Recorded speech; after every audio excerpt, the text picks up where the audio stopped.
So guys, जैसा कि हमने पिछले एपिसोड में देखा कि सीमिंग ने अपनी स्वॉर्ड की मदद से उन कोस्ट पपेट्स को मार दिया था, लेकिन उसी ब्रॉन्ज आर्म कोप्स थे। उनके मरने के बाद उस अलायंस ने सिल्वर आर्म कोप्स से लू यांग और सीमिंग पर अटैक करवा दिया था। उनके साथ जिंगांग लुटेरों का लीडर भी था, उसने लू यांग पर अटैक कर दिया था, लेकिन सीमिंग ने उसे बचा लिया था। सीमिंग ने बहुत मुश्किल से सारे सिल्वर आर्म कोप्स को खत्म कर दिया था। उसके बाद उन कोप्स को कंट्रोल करने वाला अलायंस सीमिंग और लू यांग के सामने आ गया था। उसने एक गोश्त फिंड से उन दोनों पर अटैक करवा दिया था। फिर अब हम सीमिंग को देखते हैं। वो लू यांग से कहता है कि तुम माउंट ब्लैक रिज छोड़कर यहाँ से दूर भाग जाओ और दोबारा मुड़कर पीछे मत देखना। लू यांग कहता है कि ये ह्यूमन फिंड की तरह नहीं लग रहा है, क्या ये एक गोश्त फिंड है? सीमिंग कहता है कि ये एक गोश्त फिंड ही है, इसीलिए तुम यहाँ से दूर भाग जाओ वरना तुम्हारी जान खतरे में पड़ सकती है। वो लू यांग को हॉर्स पर बिठाकर वहाँ से दूर भेज देता है। अलायंस कहता है कि तुम कितनी भी कोशिश कर लो पर आज मुझसे बच नहीं पाओगे, मैं तुम्हें जान से मार दूंगा। सीमिंग कहता है कि गोश्त फिंड को बनाना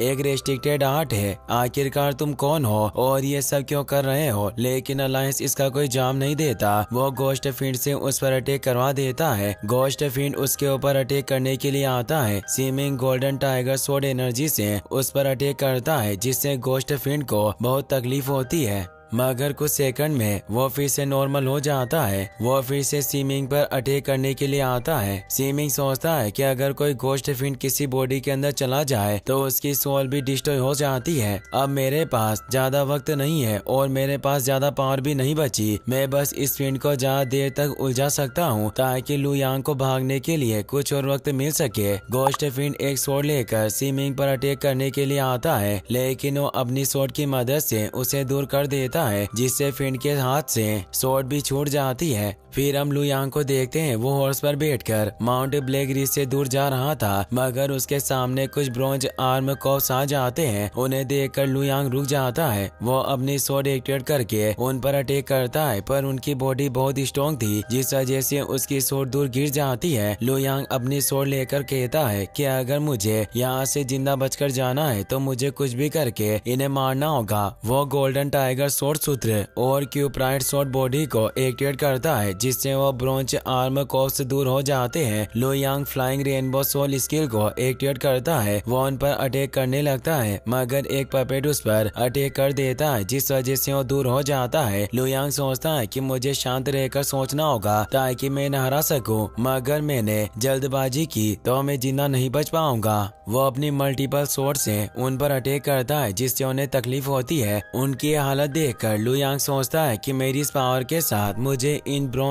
आर्म कोप्स को खत्म करने के लिए अपनी स्वॉर्ड से 30 अटैक करने होंगे। काश मेरी स्वॉर्ड और ज्यादा पावरफुल और स्ट्रॉन्ग होती तो मुझे उन कोप्स को मारने में ज्यादा परेशानी नहीं होती, लेकिन कुछ भी हो जाए, चाहे कितनी भी मुश्किल क्यों ना हो, मुझे इन कोप्स को मारना ही होगा। कोप्स पपेट्स उस पर अटैक करने के लिए आते हैं। लू यांग उनके क्लोज कॉम्बैट में फाइट करने लगता है। फिर हम देखते हैं कि गोश्त फिंड तेजी से सीमिंग के आसपास घूमने लगता है और तेजी से आकर उस पर अटैक करता है। सीमिंग अपनी स्वॉर्ड की मदद से उसके अटैक से बचता है, मगर गोश्त फिंड एक पावरफुल अटैक करता है, जिससे वो दूर हो जाता है। सीमिंग सोचता है कि मेरे मास्टर ने मुझे एक मिशन दिया है और इस तरह मैं लू यांग को मरने नहीं दे सकता, भले ही मुझे अपनी जान क्यों ना गंवानी पड़े, पर मैं लू यांग को बचा कर रहूंगा। वो अपनी बॉडी से एनर्जी रिलीज करके अपनी पावर को बढ़ा लेता है। गोश्त किंग उस पर अटैक करने के लिए आता है। सीमिंग अपनी स्वॉर्ड की मदद से उसे दूर कर देता है और वहाँ से टेलीपोर्ट हो जाता है। दूसरी तरफ हम लू यांग को ब्रॉन्ज आर्म कोप्स के साथ फाइट करते हुए देखते हैं। उनसे फाइट करते वक्त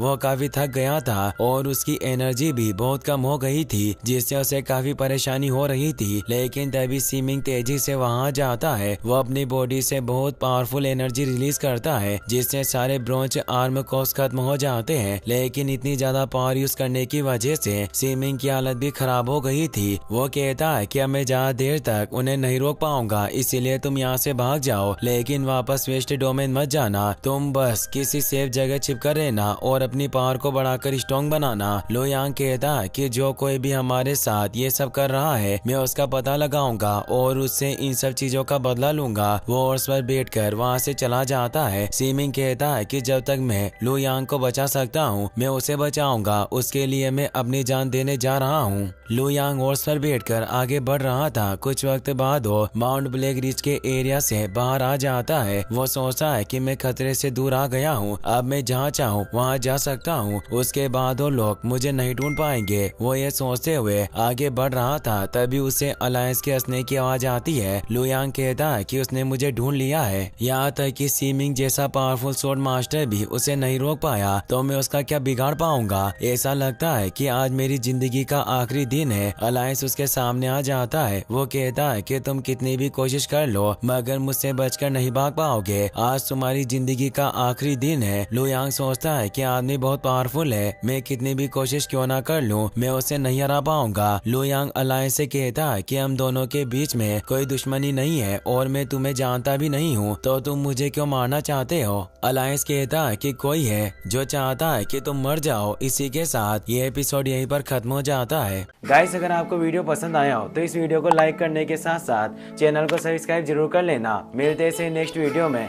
थैंक्स फॉर वॉचिंग।